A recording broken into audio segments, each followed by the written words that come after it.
Converse Chuck Taylor All-Stars, the basketball shoe that gives added speed, greater traction and comfort to attain maximum performance. Worn by more high school, college, and professional players, All-Stars the #1 shoe for America's #1 sport. All-Stars are manufactured by the Converse Rubber Company, also makers of athletic specialty footwear for such sports as tennis, track, football, and wrestling, as well as playtime footwear for the entire family.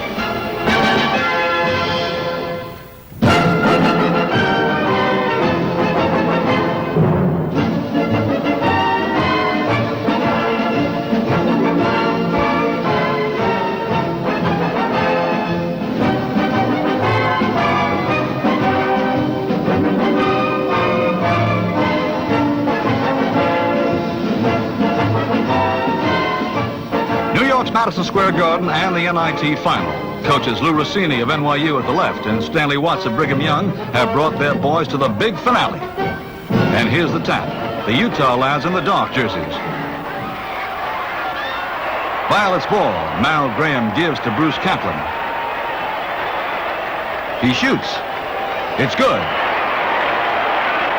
The Cougars are top-seeded in this basketball classic, and this slow-motion study of the big team shows why. Steve Kramer getting the bucket.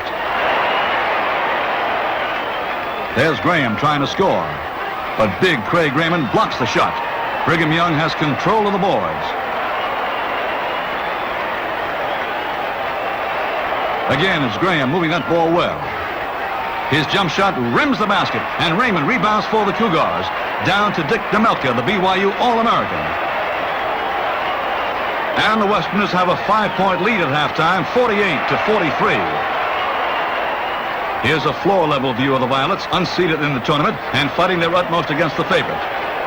Graham's shot is missed, but he gets the rebound and passes to Stan McKenzie for the score. NYU again. Graham passes out to Kaplan, and Bruce puts up a beauty for a bucket. But as the second half goes on, Brigham Young's decisive height advantage takes its toll. Rebound after rebound comes into their hands, and big Steve Kramer is too good a player to miss twice in a row. Gloomy news for the Violet bench. This powerhouse from Provo, Utah, has too much of everything for NYU to stop them. As the game winds into its final moments, they completely dominate the action. Over 18,000 fans in the Garden see Craig Raymond dunk another. 97-84, the boys from Brigham Young University beat a gallant team of NYU.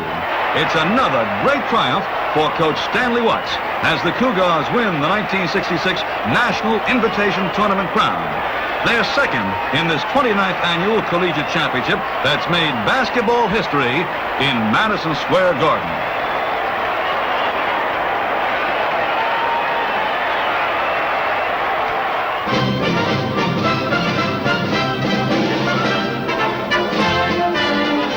More top-flight basketball in Madison Square Garden as the Phillips 66ers battle the Akron Goodyears. Akron wears the dark jerseys. And Dan Anderson takes Vern Benson's beautiful pass to score. These AAU stars play terrific ball. Harold Surgeon dribbles down court for the 66ers. Kendall Ryan at the top of the post. Back to Surgeon. His shot is up and missed.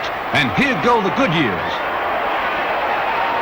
A lightning fast break as Art Becker scores. Here come the 66ers. These two teams are so closely matched that it's neck and neck all the way. Bill Koslakis sets up Surgeon for a pretty final shot, and it's 68-all at the end of regulation play. In a wild and woolly overtime, this AAU brand of play is seen at its best. Watch the expert ball handling as the Akron Goodyears go into a weave.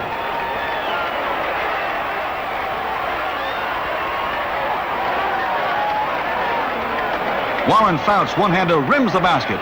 And there follows a drama of who's got the ball. The 66ers finally come up with it. And when Ryan tips in the final basket, they beat the Goodyears 82-73.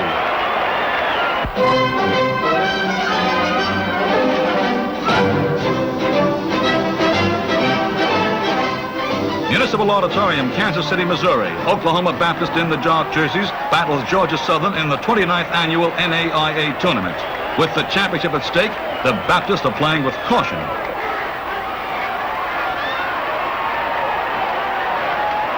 Al Tucker is that big man at the post, and when he gets the ball, the Baptists have a basket. Now the last from Statesboro, Georgia, coached by J.B. Sears Jr., a member of the NAIA Hall of Fame. Bill Pickens takes a pass from Lehman Stanley and scores. Coach Bob Bass of Shawnee, Oklahoma, has brought a strong team to Kansas City, and the Baptists, though seated only 11th in the 32 entries, have proved the surprise of the tournament. Ronnie Clem feeds Al Tucker, who stuffs it away. The Georgians ball and trouble ahead. The tournament's most valuable player, Al Tucker, steals the pass, fires deep to Clevell Scott for an Oklahoma basket. Georgia Southern, seeded 4th in this tournament, finds the going tough. A nice feed by Stanley to Don Adler, who's good. But the Baptists are in front to stay. With a final layup by R.B. Linen, they beat Georgia Southern College 88-59. Oklahoma Baptist University, the 1966 champions of the National Association of Intercollegiate Athletics.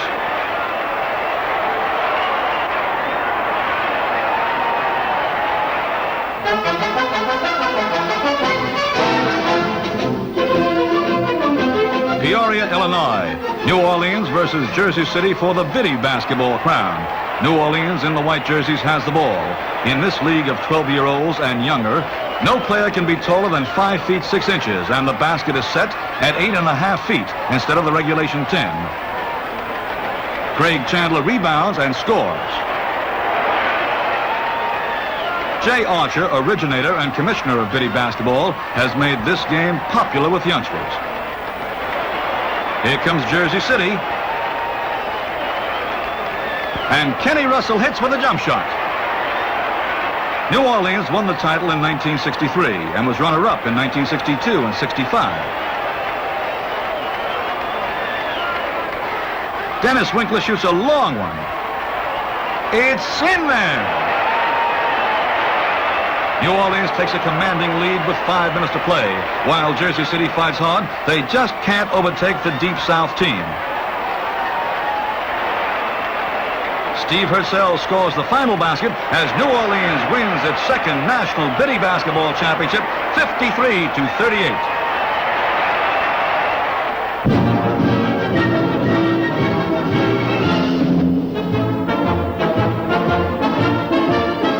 Roberts Municipal Stadium, Evansville, Indiana. Kentucky Wesleyan versus Southern Illinois for the NCAA College Division Championship. Ralph Johnson of Southern Illinois gets the basket. The Panthers of Kentucky Wesleyan strike back with ball-handling style, and their big center, Sam Smith, connects with a jump shot. It's up and it's in. The Salukis, coached by Jack Hoffman, are 20-6 for the season. Dave Lee gives to Johnson, number 42. Into Boyd O'Neill. Out to George McNeil to Lee. And finally to Clarence Smith for the two-pointer. It's good. With less than a minute and a half to play, the Panthers trail by 2 points. Roger Cordell flies in and under to tie the score at 51 all.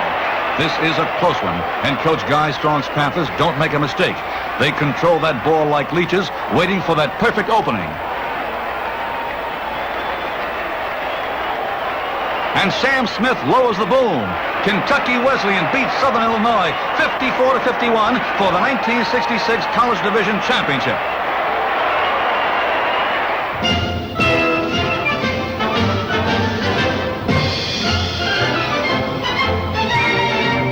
Here's the big one for the national NCAA crown. They're standing room only in the University of Maryland's Cole Fieldhouse as the Wildcats of Kentucky in the white jerseys battle Texas Western in the grand finale. Pat Riley hooks and hits for Kentucky. Overlooked in preseason polls, the Miners ended up ranking 3rd in the country. That's Dave Lattin dunking one. Now the Wildcats, 4 times NCAA champions.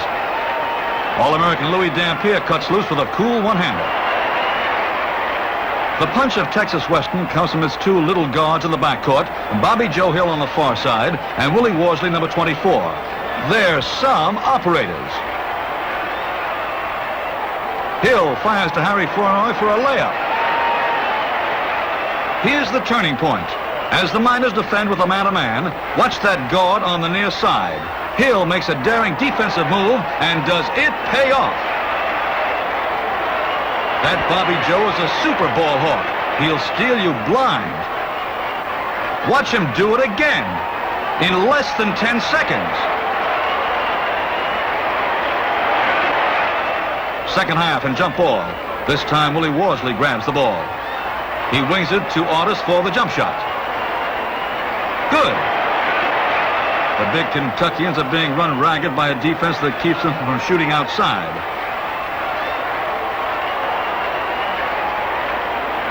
But Cliff Berger screens for Riley, and he's good. But the drama of this one lies with the small men from El Paso. Here they come again. Worsley to Hill. And look at him go. He defies the big boys. The Wildcats fight back hard, and Dampier comes through with 19 points. But the two little guards spell the difference. The Miners run out the clock and beat Kentucky 72-65. Texas Western, NCAA champions.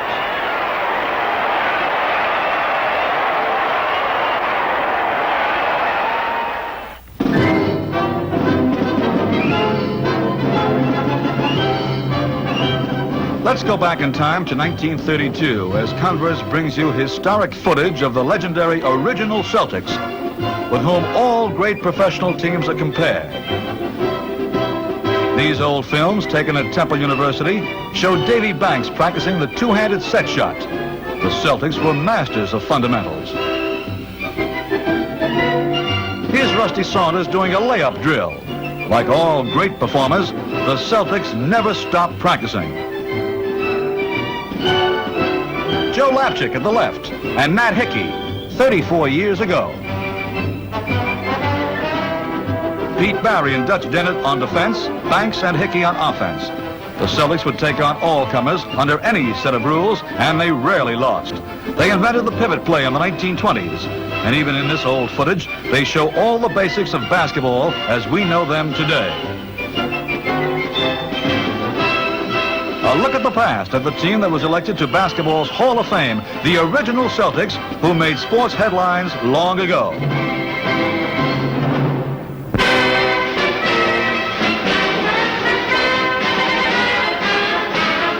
First named by Chuck Taylor in 1932, this is America's oldest continuous All-America basketball selection. Balanced by 783 leading coaches, writers, and sportscasters, the biggest sports jury make this the most comprehensive and authoritative of all player evaluations.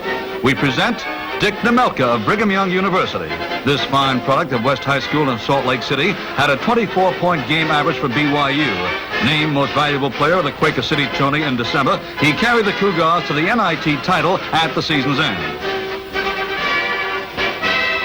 Cassie Lee Russell of the University of Michigan, the #1 college player of the year, the nation's third leading scorer and the titan of the Big Ten.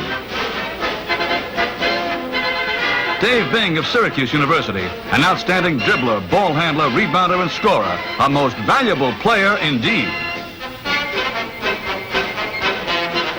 Bobby Joe Hill, who led Texas Western to a 28-1 record and the NCAA crown. Only 5'10", he excelled on the court as a leader, ball hawk, and clutch player.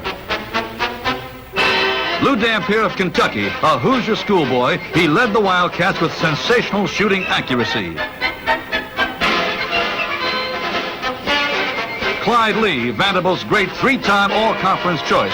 Standing 6'9" and weighing 210 pounds, Clyde could not be topped in scoring and rebounding. A native of Nashville and a college sensation. Jerry Chambers, the classy All-Western Conference choice from the University of Utah. Jerry hails from Washington, D.C., and he was the nation's 4th leading scorer with a 28.4 game average. Dave Shellhouse of Purdue, leading scorer of the nation's major colleges. Another Indiana boy, he set all-time Big Ten scoring marks. Dick Snyder of Davidson, a hustling two-way player who hit on 56% of his shots last season, a standout pride of the All-Southern Conference. And finally, Jack Marin, a pre-med student at Duke University, whose great play led the Blue Devils to the Atlantic Coast Conference Championship.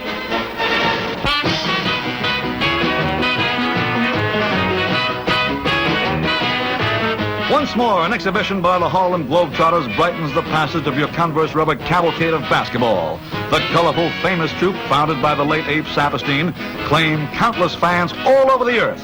Here they play the Washington Generals in their top comic style. Say, they're real fast, aren't they?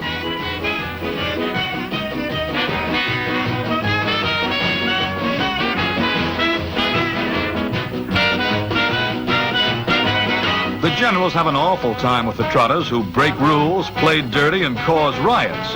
All in fun, though.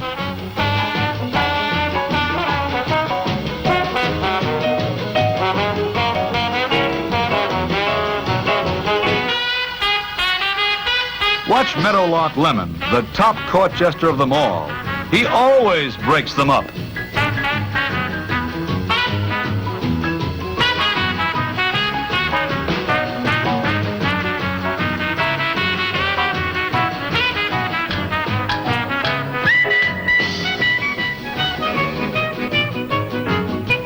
Anything to leave him laughing. Star dribbler of the Daring Do Trotters is Freddie Neal. His opponent is in on the act, of course, but Freddie can really handle that ball regardless.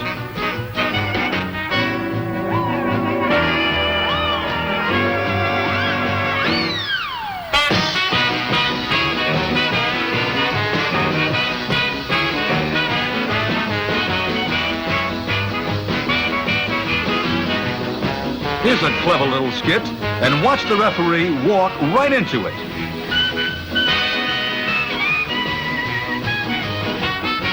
Baseball comes to Meadowlark Lemon quite naturally. After all, the Trotters play off-season games when they make those world tours, and who could expect them just to play basketball?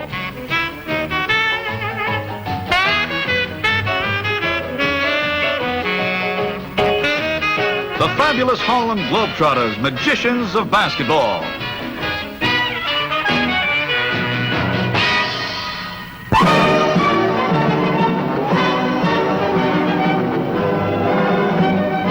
Coaches Fred Schaus and Red Auerbach, and we're ready to go with the East-West All-Star Game. East wears the white in this classic, held this year at the Cincinnati Gardens. And they come up with the ball. Al Greer, Chet Walker, Bill Russell, and Adrian Smith do the honors.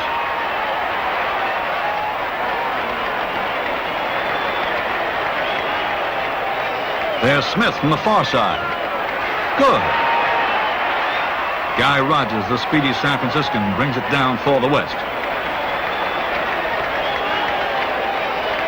Jerry West of the Lakers, whose jump shot is tapped in by Nate Thurman. These pros play really wonderful ball. Walker gives to Russell. Greer misses, but Willis Reed follows through. Slow motion now. Rick Barry's underhanded layup rolls off the hoop, and Willis Reed rebounds for the East. Greer takes it back, down to Smith, and back to Reed. And now Smith, a deadly shot. Swish. Guy Rogers, number 5. And there's Rick Barry, the NBA's Rookie of the Year. He's great. The Easterners bring it down fast. Oscar Robertson. John Havlicek with a jump shot. Pretty. Donald of Baltimore brings it back for the West. Into Thurman. And there's Eddie Miles shooting. And he banks it in.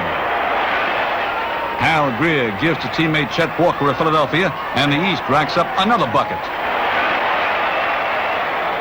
The stars of the Western Division give it all they've got, but the great players of the East have the edge on them tonight. Their superstars are slightly more super than those of the West. Watch Chet Walker give to Chamberlain as East beats West 137-94. And named most valuable player is the Cincinnati Royal star, Adrian Smith.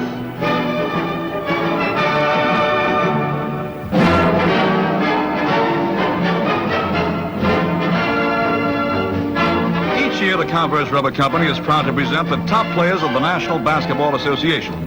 From the Major League of Basketball, we now give you capsule portraits of the NBA's All-Star team, the Rookie of the Year, and the Most Valuable Player. Oscar Robertson of the Cincinnati Royals, one of the greatest all-around stars that ever played the game. The Big O continues to hold the league's playmaking title. Tops in the NBA for assists. He was also its third highest scorer with a 31.3 average per game. Here's another look at Oscar, who does everything superlatively well. A master of the game of basketball. Jerry West of the Los Angeles Lakers. Second only to Wilt Chamberlain as the scoring leader of the NBA, he makes the league's all-star team for the 5th straight year. A sensationally accurate shooter, Jerry also led the league with 840 free throws made. A team player and a superstar, Jerry West. Wilt Chamberlain of the Philadelphia 76ers, an all-star choice and the most valuable player of the league, the tallest, strongest, highest-scoring man of the NBA. Wilt has had 7 seasons with over 2,000 points. On top of this, he set a new record of .540 in field goal percentage last season. As the all-time high scorer of the league, Wilt sets records every time he plays. Jerry Lucas of the Cincinnati Royals. Ever since this former All-American from Ohio State won the NBA's Rookie of the Year award 2 seasons ago, he's been a powerhouse of a player in the professional ranks. He's third in the league with 1,668 rebounds and one of its top scorers. So steady and dependable that he rarely catches the attention of any spectator unless he's a keen student of the game. Jerry Lucas of Cincinnati. And here's Rick Barry of San Francisco. Not only is he an all-star selection, he's also named the NBA Rookie of the Year. You saw him last year as a Converse All-American from Miami. This season, he immediately became one of the greats of pro ball, the 4th highest scorer in the league, and second from the top in the accuracy of his free throws. Rick Barry of the Warriors, with years of greatness still to come.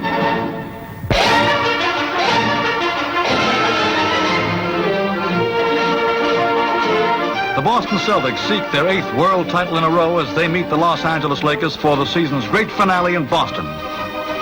There's the opening tap-off of the deciding game. The Celtics in white jerseys get possession of the ball. Larry Siegfried brings it down. Over to Casey Jones. And he's good with a jump shot. Elgin Baylor, the great Lakers star. Back out to Hazard, and he drives in for a beautiful layup.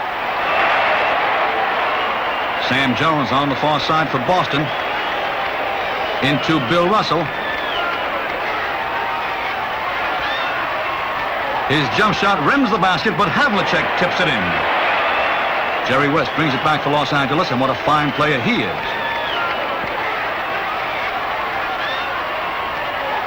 The shot is up and in. Russell gives to Havlicek. John gives to Casey Jones, and into Siegfried for a hook shot. Pretty. Jump ball between Russell and Ellis. Jerry West comes up with it and gives to King. King's shot is missed, but Jerry West rebounds and scores for Los Angeles. Casey Jones fires a long one to Nelson for a dunk shot. Smart play. Gail Goodrich brings it back for the Lakers. Over to Leroy Ellis, and the big Los Angeles star gets a bucket. Coach Red Auerbach feeling the tension. There's Casey Jones all bandaged up. And Tom Sanders, one of the Celtics' unsung heroes. Tom's going to shoot. Swish. There's Goodrich, the Lakers' fine rookie from UCLA. This little fella can shoot. Pretty. Sam Jones, Boston's leading scorer. Over to Bill Russell, who's been chosen the Celtics' new coach. Jones works it around, and now he hits. Now it's time for Coach Freddie Schaus to feel it. King down court for L.A.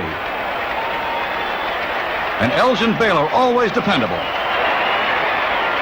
But the Celtics, staging a fantastic season's finish, are not to be denied. In the final moments of the game, they inch ahead to stay there. Another quick layup by Russell sets Red Auerbach to lighting his traditional victory cigar. In fact, things get so wrought up on the Boston bench that the Lakers take advantage of the commotion and score 4 points before order can be restored. But who's to complain in a moment like this?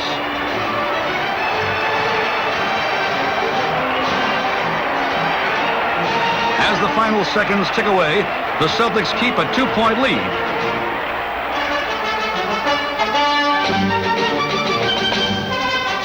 And there's the final buzzer. The Boston Celtics under coach Red Auerbach have won their 8th world title in a row. A tremendous victory in Boston and a fitting climax to your Converse Basketball Cavalcade of 1966.